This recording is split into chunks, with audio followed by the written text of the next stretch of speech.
Icona universale delle ville palladiane. Siamo alla Rotonda, Nicole. Ah sì, arrivati anche a vedere questa bellissima villa di Vicenza.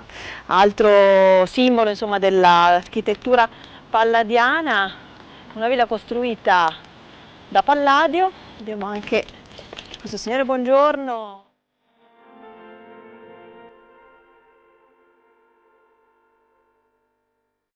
Nicole, quasi quasi io lascerei qui la bici così siamo un po' più libere, ci togliamo anche il caschetto.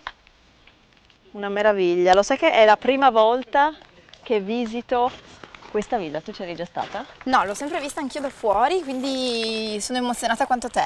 Guarda che meraviglia, se non sbaglio è uguale da tutti e quattro i lati, Esatto, no? È famosa per questo. Sì, è proprio famosa per questo, come dicevi prima è stata progettata da Palladio e poi il lavoro è stato ultimato da Scamozzi, che era appunto il suo discepolo, che ha ultimato moltissime delle ville.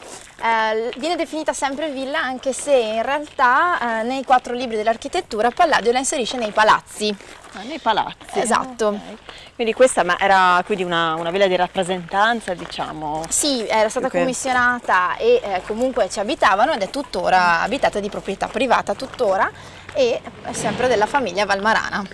Però è visitabile? Sì, assolutamente, è aperta durante la settimana, al mattina e pomeriggio, è aperta al pubblico e si può visitare tranquillamente. Infatti noi siamo qui per questo. Esatto. Andiamo.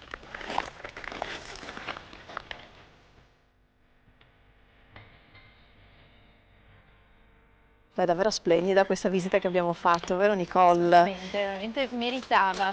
Guarda, qui ci sono anche scritti gli orari, allora da aprile ad ottobre dalle 10 alle 12 e dalle 15 alle 18, mentre da marzo a novembre dalle 10 alle 12:30 e dalle 14:30 alle 17. Allora noi non siamo entrati perché vogliamo insomma lasciare un po' di curiosità agli amici che ci seguono da casa per venire a visitarla con calma e noi proseguiamo il nostro viaggio in bicicletta.